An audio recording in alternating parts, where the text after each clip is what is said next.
Boa noite, irmãos. Gostaria de convidar os irmãos a abrirem as suas Bíblias na Epístola de Paulo aos Filipenses.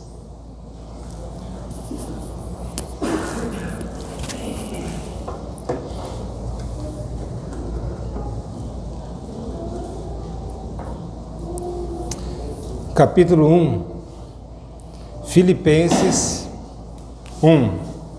E nós leremos do verso 12 até o verso 18, onde nós extrairemos hoje a nossa mensagem. A situação do apóstolo contribui para o progresso do Evangelho. Verso 12. Quero ainda, irmãos, cientificar-vos de que as coisas que me aconteceram têm antes contribuído para o progresso do Evangelho, de maneira que as minhas cadeias em Cristo se tornaram conhecidas de toda a guarda pretoriana e de todos os demais. E a maioria dos irmãos, estimulados no Senhor por minhas algemas, ousam falar com mais desassombro a palavra de Deus. Alguns, efetivamente, proclamam a Cristo por inveja e porfia. Outros, porém, o fazem de boa vontade. Estes, por amor, sabendo que estou incumbido da defesa do Evangelho. Aqueles, contudo, pregam a Cristo por discórdia, insinceramente, julgando suscitar tribulação às minhas cadeias. Todavia, que importa? Uma vez que Cristo, de qualquer modo, está sendo pregado, quer por pretexto, quer por verdade, também com isso me regozijo. Sim, sempre me regozijarei. Amém. Vamos orar ao Senhor Deus. Santo e eterno Deus, neste momento que abrimos a Tua palavra santa, sagrada, suplicamos que o Senhor venha falar conosco, às nossas mentes e aos nossos corações, de maneira que saiamos daqui edificados, tanto no conhecimento como em espírito, para proclamarmos as virtudes daquele que nos chamou das trevas para a sua maravilhosa luz, vivendo neste mundo como sal da terra e luz do mundo, sendo diferentes e fazendo diferença, entendendo que o Evangelho, que é o poder de Deus para a salvação. Suplicamos assim, ó Deus, a Tua intervenção na vida, na mente de cada irmão, cada irmã aqui presente. Bem como, Senhor Deus, suplicamos as Tuas bênçãos sobre o Teu povo, espalhado por toda a terra. Que a Tua paz e a Tua graça e misericórdia seja sobre a Tua igreja. Em nome de Jesus. Amém. Poderíamos falar sobre, aqui, a vitória do Evangelho. Ou, o Evangelho sempre será vitorioso, independentemente de qualquer situação. O apóstolo Paulo, ele estava preso, ele mesmo declara isto, que ele estava em cadeias. E ele faz lembrar aqueles irmãos que cientifico-vos de que as coisas que me aconteceram têm antes contribuído para o progresso do Evangelho. Ele traz à memória àqueles irmãos aquilo que estava acontecendo com ele, ou todas as coisas que tinham acontecido com ele. Várias coisas aconteceram. Desde a sua conversão lá, quando estava na estrada de Damasco, houve as primeiras perseguições quando ele já começava agora a proclamar o Evangelho, quando ele havia deixado de perseguir a igreja e agora passou a ser o perseguido por causa do Evangelho. Como muitas pessoas respiravam ameaças agora contra ele, enquanto outrora era ele que respirava ameaças contra a igreja do Senhor. Depois ele passa um tempo se preparando e começa as suas viagens missionárias. Sua primeira viagem missionária, quantas dificuldades, quantas oposições, quantas pessoas, tanto falsos irmãos, judeus que tinham antes o interesse de proclamar o judaísmo e não a Cristo, e perseguiu o apóstolo Paulo. Quantas vezes foi apedrejado, deixado como de semi-morto, e tantas outras ocasiões. Depois, na sua terceira já viagem missionária, o apóstolo Paulo, na sua segunda viagem missionária, indo para Filipos, e quando chega lá e começa a evangelizar, primeiro Lídia se converte, depois expulsa o demônio de uma jovem que tinha espírito de adivinhação, e isso fez com que os donos perdessem a lucratividade com aquelas ações, com aquelas adivinhações. Ele foi açoitado, foi preso, lançado na masmorra, foi encarcerado. Lá houve aquela libertação depois, mais adiante, tremeu, as cadeias se romperam, mas ninguém fugiu. E ali o carcereiro também abraçou o Evangelho, se converteu a Cristo, foi salvo por Cristo. E eles estavam cientes disso. O sofrimento do apóstolo Paulo, o preço e o custo que ele pagava por pregar o Evangelho, por anunciar a Cristo e somente a Cristo. Ele poderia, sim, fazer com que a sua mensagem fosse mais suave. Ele poderia fazer uma mensagem que agradasse tanto a gregos como troianos, ou seja, agradar os gentios e judeus ao mesmo tempo.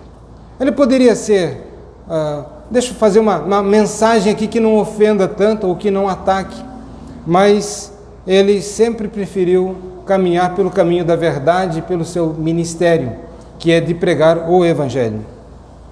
Mais tarde ele foi preso em Jerusalém. Quanta coisa ele sofreu lá. E os cristãos de Filipos estavam cientes também destas coisas, aquilo que ele havia passado em Jerusalém. Depois ele vai, mais adiante, depois de passar um tempo na prisão, anos na verdade, na prisão, ele é encaminhado para Roma, pois ele havia apelado para César. No meio do caminho há um naufrágio, e onde eles vão para a ilha de Malta. E lá ele pregou o Evangelho. Tem aquele caso que a víbora vem, fica pendurada em sua mão, as pessoas lá da ilha julgam que os deuses não o deixam viver, porque ele fez alguma coisa, bem no fim, ele não aconteceu absolutamente nada, e aí eles agora começam a reputá-lo como sendo alguém enviado de Deus. E Paulo prega ali, pessoas são convertidas. Aonde ele vai, aonde as circunstâncias que ele tem passado, ele tem sempre pregado o Evangelho. Depois ele chega em Roma, está preso. Ele não é uma pessoa que está gozando de liberdade, ele está preso. Mas lá continua entendendo ser o seu ministério. Em todas as suas viagens, em todo o seu ministério, Paulo ele poderia tirar a camisa e dizer: trago no corpo as marcas de Cristo. Quantos açoites, quantas pedradas, quantas coisas, quanto sofrimento, quantas dores, quanta perseguição, quanta injúria, quanta difamação o apóstolo Paulo passou. No entanto, nós não vemos aqui um apóstolo Paulo queixoso, não vemos aqui um apóstolo Paulo ressentido com tudo aquilo que ele tem passado, quer seja pela perseguição, pelo sofrimento, pelas provações ou privações. Não vemos o apóstolo Paulo dizendo como que reclamando de tudo e de todos, reclamando da vida ou coisas assim. E isso nós vemos o apóstolo Paulo agora dizer: eu quero dar ciência para vocês, eu quero que vocês tenham uma compreensão clara de que Deus é um Deus soberano, de que Deus é um Deus que faz as coisas de uma maneira que muitas vezes nós não entendemos. Não é a maneira como nós faríamos, mas a maneira como Deus faz é distinta, e de tal maneira que os seus planos e a sua vontade sempre é levada a efeito. E nós vemos aqui a vitória que é demonstrada numa aparente derrota. O apóstolo Paulo está dizendo: eu quero dar ciência para vocês, de que as coisas que aconteceram, e todas essas coisas que aconteceram, ele podia demonstrar, dar a listinha, ou a lista de tudo aquilo que ele tem sofrido. Mas eu quero que vocês tenham ciência disso. Uma compreensão clara, muito bem definida, de que essas coisas que me aconteceram têm antes contribuído para o progresso do Evangelho. O que parecia ser um atraso para o Evangelho, na verdade se revelou como sendo a metodologia de Deus, como para promover o Evangelho, para avançar o Evangelho, para progredir o Evangelho, para que o Evangelho progredisse. Parecia então, aqui, Paulo confinado, parecia que os homens, os inimigos de Cristo estavam vencendo. Aqueles judeus que tanto perseguiam o apóstolo Paulo, poderiam dizer, vencemos, ele está preso, ele foi calado, ele agora está confinado, ele não pode sair pelo mundo afora e transmitir os seus pensamentos, as suas ideias, aquilo que ele prega, ele está lá preso, nós vencemos. Talvez os judeus, então judaizantes, que tanto perseguiram o apóstolo Paulo, viam na prisão do apóstolo Paulo uma vitória relativa, embora ele não estivesse ainda morto, porque essa era a intenção desses judeus. Paulo estava confinado.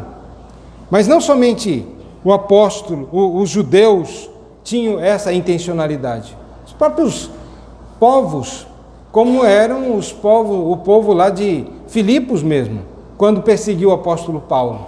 Por quê? Por causa do Evangelho.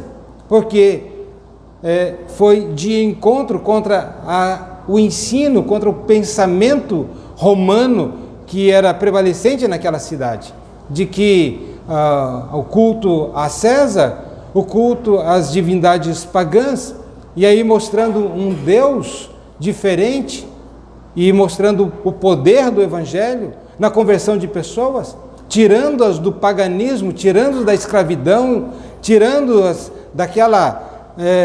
daqueles pensamentos que eles tinham e tendo corações transformados, sendo salvos. Portanto, parecia que eles estavam vencendo, mas somente era uma vitória aparente.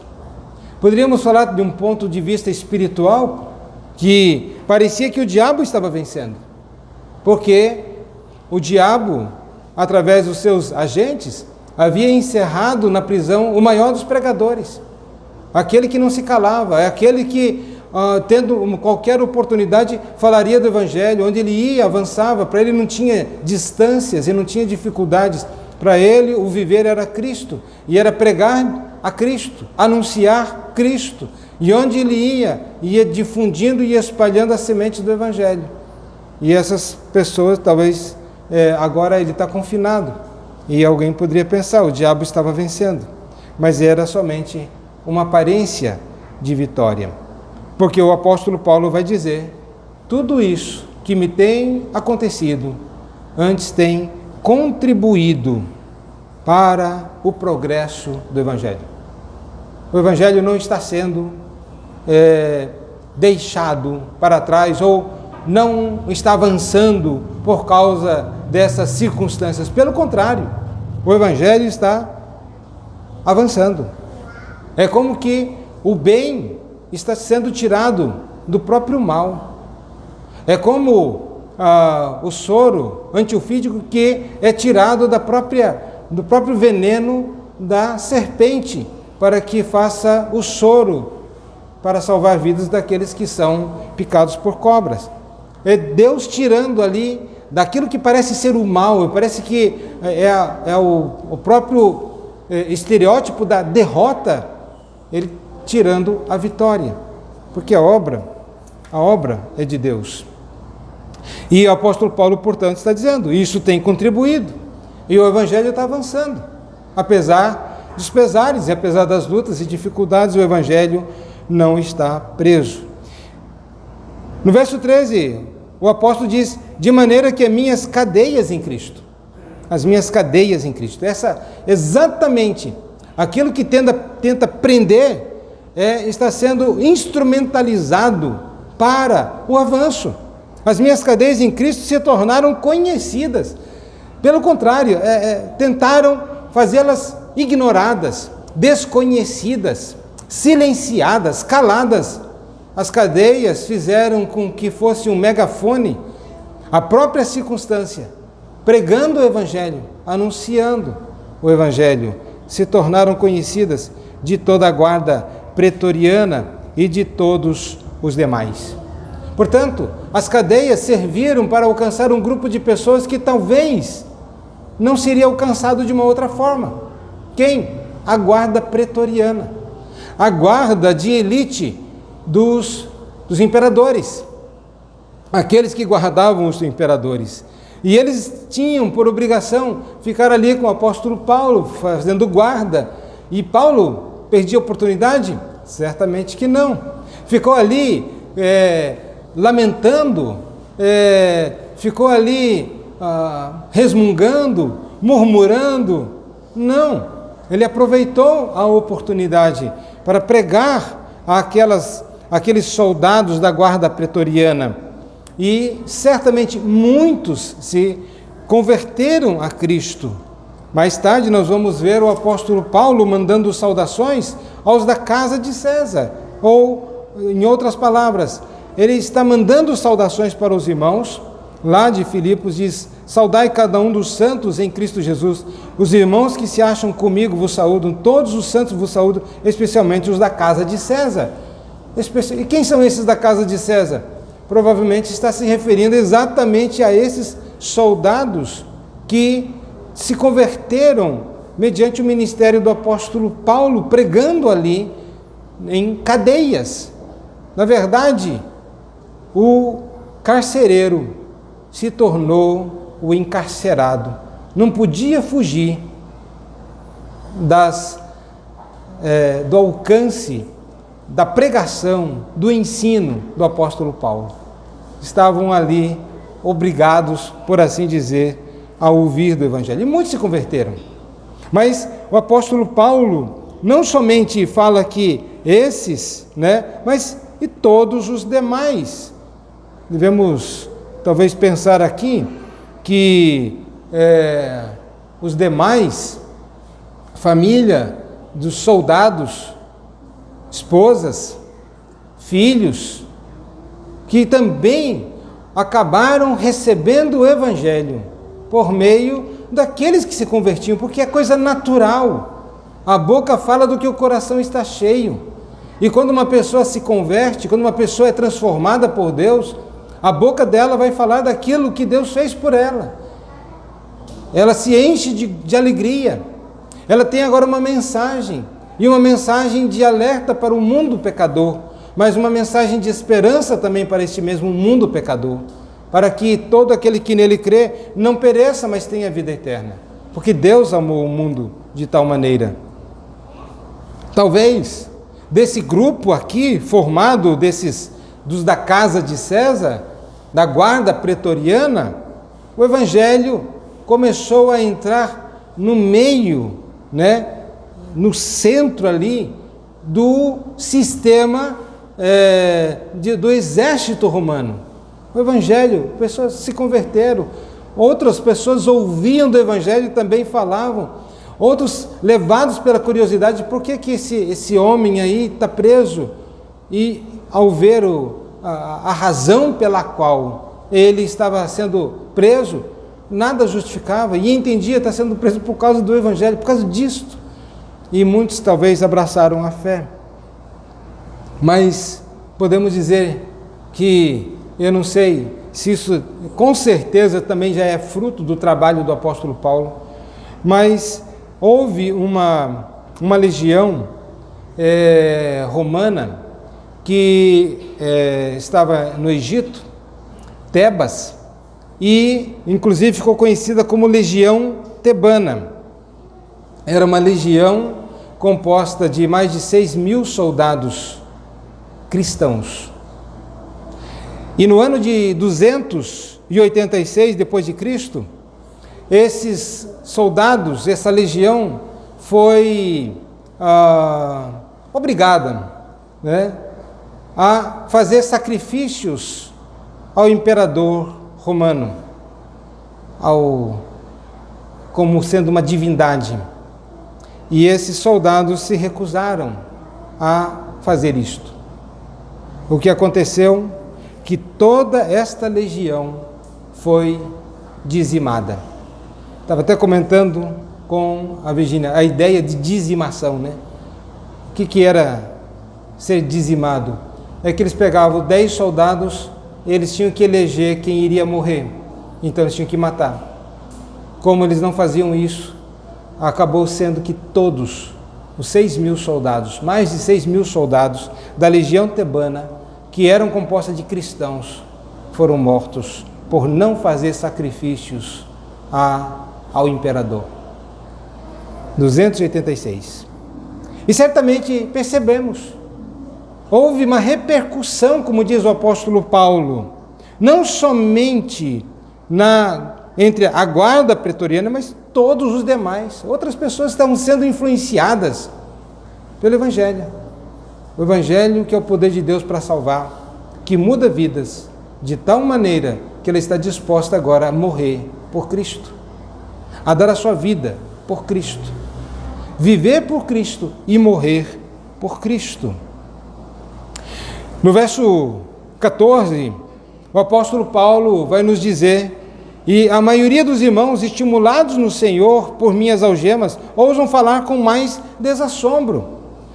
Qual foi a influência? Não somente a guarda pretoriana pôde ouvir do Evangelho, e como que de dentro das fileiras do exército romano, cristãos saindo dali, ao ponto de ter uma legião de soldados romanos cristãos, conhecidos como cristãos, que estiveram dispostos a dar a sua vida por causa disso, mas também os próprios irmãos, a igreja, ao ver o apóstolo Paulo preso e sofrendo por causa do Evangelho, e sabendo de todo o histórico, eles também agora com mais desassombro, com mais vigor, com mais ousadia, também começaram a pregar o Evangelho, estimulados no Senhor, por causa do exemplo do apóstolo Paulo.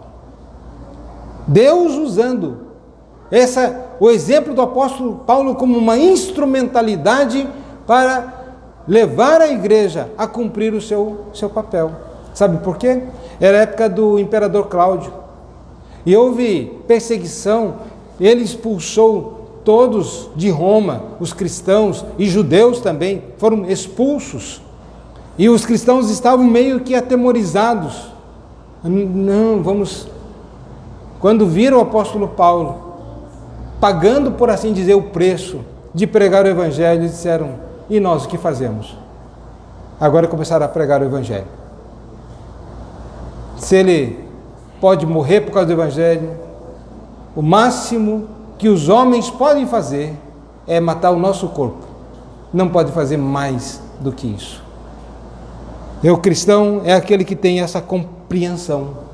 O mundo não pode fazer além disso. Pode tirar todos os nossos bens, pode tirar todos os nossos recursos, pode tirar nossa família, pode tirar a nossa vida, mas só fica por aí. Não pode tirar a nossa fé, nem a nossa salvação em Cristo.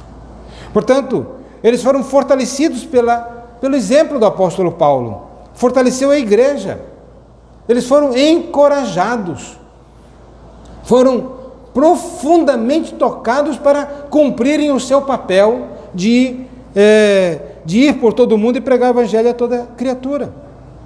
Eles, portanto, foram desafiados a falar do Evangelho, em meio a um momento, com o imperador Cláudio, de perseguição, de silenciamento, ei, vocês não podem pregar, ei, vocês não podem falar.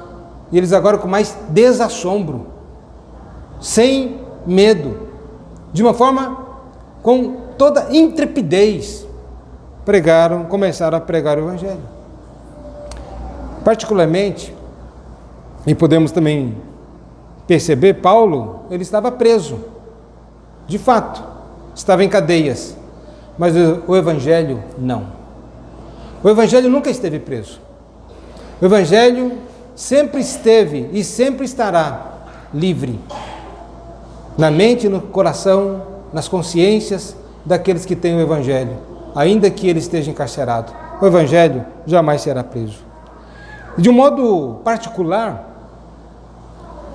eu fui chamado para o ministério com o exemplo de um homem chamado Jim Elliot.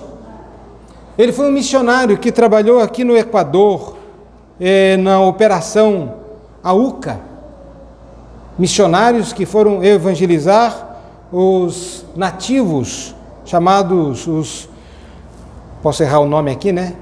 Guarani, no Equador. E em 1956, com 29 anos, ele foi morto por aqueles que ele estava disposto a deixar tudo lá na sua pátria para pregar o Evangelho.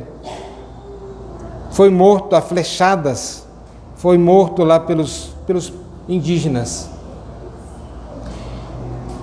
10 anos depois eu nasci, 1966, quando eu tinha já meus 11 anos, eu ouvi falar deste homem, e alguém disse, como esses indígenas, ainda tem muita gente que nunca ouviu falar do Evangelho, e como este missionário, são poucos os que estão dispostos a dar as suas vidas.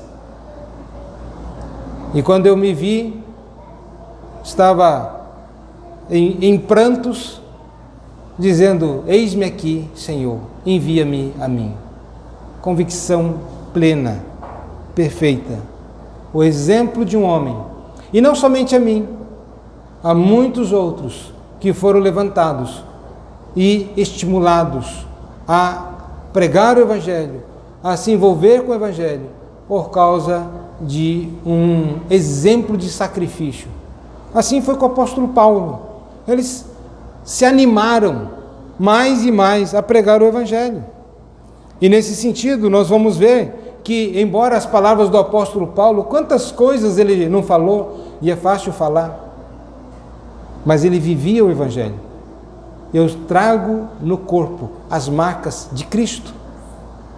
Eu não somente falo do Evangelho, eu tenho no corpo as marcas de Cristo. Mas também, como diz o apóstolo, continuando na sua narrativa aqui, na sua carta, ele vai dizer então que esses irmãos agora, com mais desassombro, eles estavam falando com ousadia a palavra de Deus. Verso 15, alguns efetivamente proclamam Cristo por inveja e porfia, outros porém o fazem de boa vontade. Como é que se faz isso, né? Pregar o Evangelho por inveja, por porfia. Talvez dois pensamentos, um pensamento que parece ser lógico, mas à luz do texto não é que os judeus, para acusar o apóstolo Paulo, então, homens maus, não cristãos, eles chegavam lá e diziam, olha, é esse que prega um Cristo, é esse que está pregando a ressurreição dos mortos, é esse que prega, e eles falavam aquilo que o apóstolo Paulo pregava, e de certo modo estavam falando do Evangelho. Essa seria uma interpretação, mas tem até uma certa razoabilidade nesse tipo de pensamento. No entanto, pelo texto, aqui não trata de judeus que falavam aquilo que o apóstolo Paulo pregava, mas que de fato eram irmãos na fé, que foram tomados por um espírito de inveja e de rivalidade. O texto, no verso 14, nos diz isso. A maioria dos irmãos, estimulados no Senhor por minhas algemas, ousam falar com mais desassombro a palavra de Deus. Alguns desses irmãos, não está falando de outros, alguns destes efetivamente proclamam Cristo por inveja e por rivalidade. Mas por que isto? A questão, meus irmãos, que nós podemos entender que de fato eram irmãos, é que o apóstolo Paulo diz que o conteúdo da mensagem deles era um conteúdo do Evangelho. Eles estão pregando o Evangelho. Percebam? Ele não está tratando como falsos mestres. Ele não está tratando como pessoas que estão ensinando novas doutrinas. Está falando de pessoas que estão ensinando o Evangelho, estão pregando o Evangelho. Esse é o primeiro ponto que devemos considerar. Não está falando então de falsos mestres, nem de heresias. Eles estão pregando o Evangelho. Segundo, é a metodologia que eles usavam.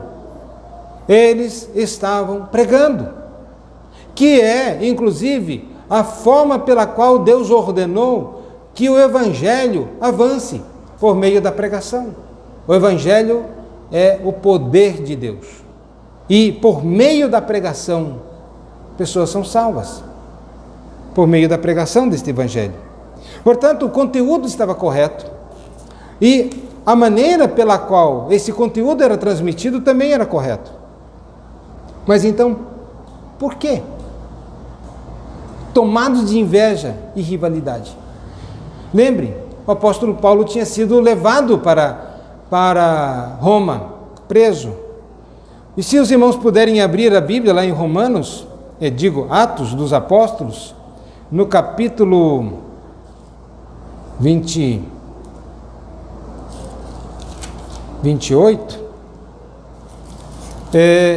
vão perceber que o apóstolo, como nessa prisão em particular, ele estava numa prisão domiciliar, ele, como cidadão romano, ele teve o direito de esperar o julgamento ou a condenação em prisão domiciliar. E nessa prisão domiciliar, que ele mesmo havia alugado a casa, pessoas vinham lá, os irmãos iam, então tinha um culto na casa-prisão do apóstolo Paulo. E as pessoas iam lá. Perceba no verso 23 do capítulo 28, versículo 23 do capítulo 28 em diante. Havendo-lhe eles marcado um dia, vieram em grande número ao encontro de Paulo na sua própria residência, aquela residência alugada. Então, desde a manhã até a tarde, lhes fez uma exposição em testemunho do reino de Deus, procurando persuadi-los a respeito de Jesus, tanto pela lei de Moisés como pelos profetas. Houve alguns que ficaram persuadidos pelo que ele dizia.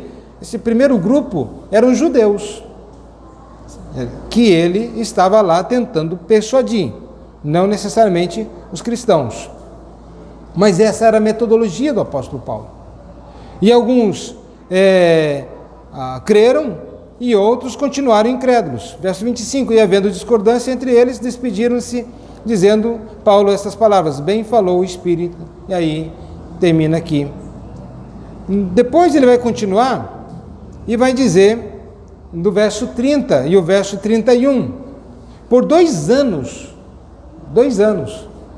permaneceu Paulo na sua própria casa, ou seja, na prisão domiciliar que alugara, onde recebia todos que o procuravam.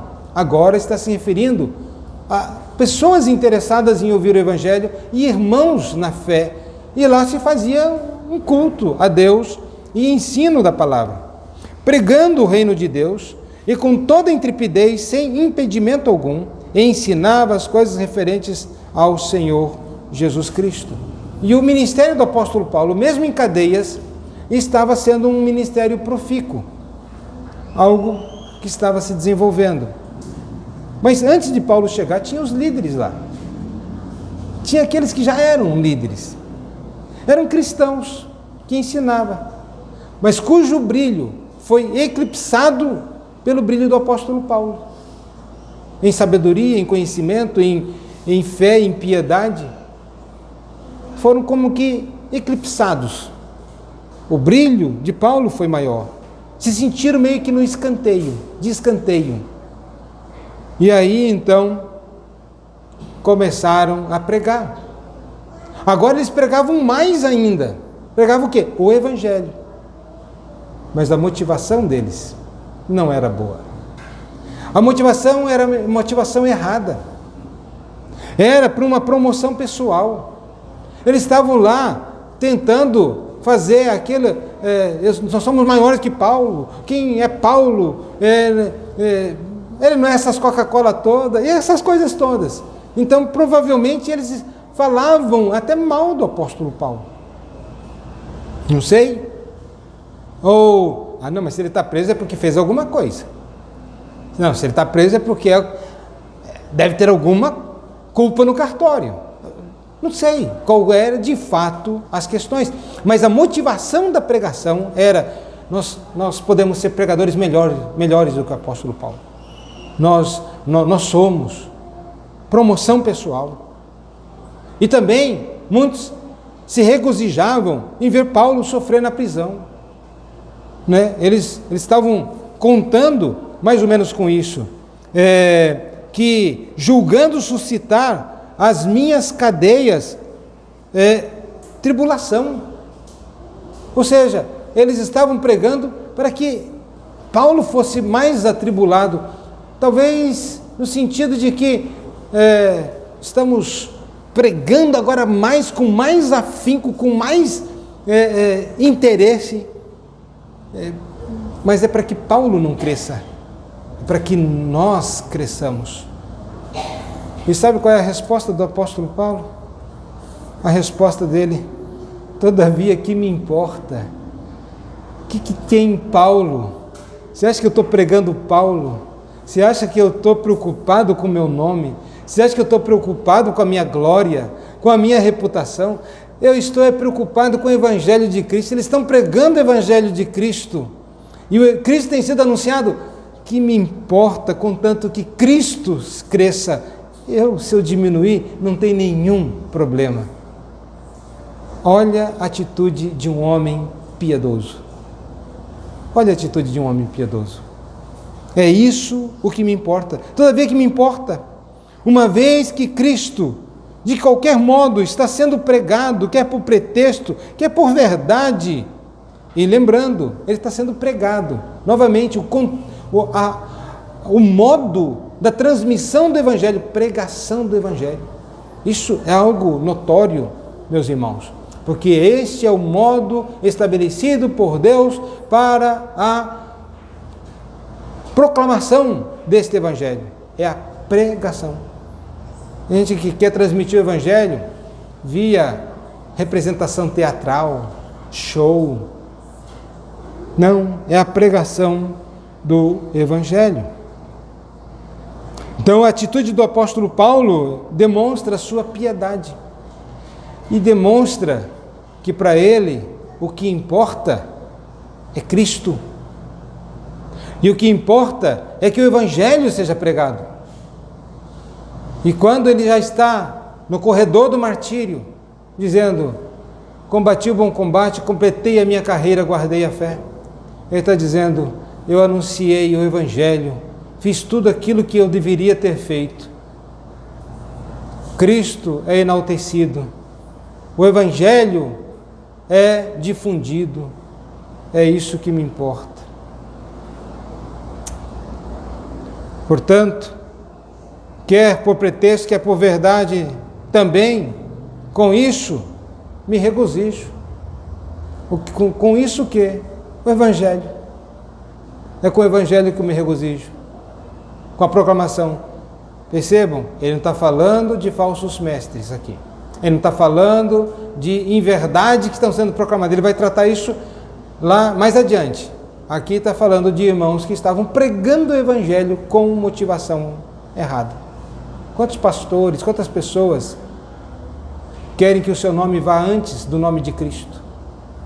Quantas vezes você não vê campanhas, vem o pastor XY tal para ir aqui, vem pregar, e aí está lá no outdoor o nome em letras garrafais do pastor, a imagem do pastor. Afinal de contas, é Cristo ou é o pastor? Quantas pessoas não vão para a igreja porque o pastor X vai estar lá? E eles vão, lotam às vezes estádios, é porque o pastor, desconfie, meu irmão, Porque às vezes as pessoas não estão indo atrás do Evangelho, estão indo atrás de homens. Também nós vemos, muitas vezes, com base nesse texto, tal justificativa. Olha, contanto que Cristo seja pregado, vamos fazer o pancadão gospel. E aí fazem. Ou vamos fazer, eu nem sabia, mas tem até isso, boate gospel. Ou não é mais agora pregação, é coach, né? É aquele que vai dizer, você é o cara, você é bom, você pode, o camarada sai assim, parece que andando nas nuvens, cheio de soberba. Quando o Evangelho diz, você é um pecador, arrependa-se dos seus pecados, abandone os seus pecados, volte-se para Cristo, tome a sua cruz. Hoje é o Evangelho que é pregado para pessoas soberbas, para se ensoberbecerem cada vez mais. Isso não é Evangelho. Isso não é Evangelho. Isso é um erro, meus irmãos. É um erro tremendo. Ou então que transforma, ao invés de ser a pregação, é o entretenimento gospel. Pessoas vão para se divertir. Mas que igreja bacana. Vou voltar lá. Que legal. Aí tem de tudo, até gelo seco, jogos de luzes. Em alguns contextos, parede toda pintada de preto, apaga-se as luzes e vem aquele jogo de luzes e o pessoal parece que coisa gostosa. Mas isso não é Evangelho. Isso é entretenimento para embalar o pecador, para que ele ache que está indo para o céu, quando na verdade está indo para o inferno. É o engano de Satanás. Cuidado. Algumas lições que podemos aprender, meus irmãos. Primeiro, a soberania de Deus sobre todas as circunstâncias. Deus usa todas as circunstâncias para tratar conosco. Como diz o salmista, foi-me bom ter passado pela aflição para que eu aprendesse os teus decretos. Deus usa as circunstâncias para tratar conosco. Deus usa as circunstâncias para que o seu Evangelho seja difundido. Inclusive, os irmãos morávios, eles ficaram sabendo de que havia pessoas numa certa ilha que eram escravos e de que ninguém poderia entrar lá, a não ser os donos que levavam os seus escravos para ficarem lá, para produzirem, plantarem e darem rendimento para os seus donos. E ele entendeu que só tinha uma maneira dele entrar naquela ilha para pregar o Evangelho para aquelas pessoas. Era ele se vender como escravo. E o que ele fez?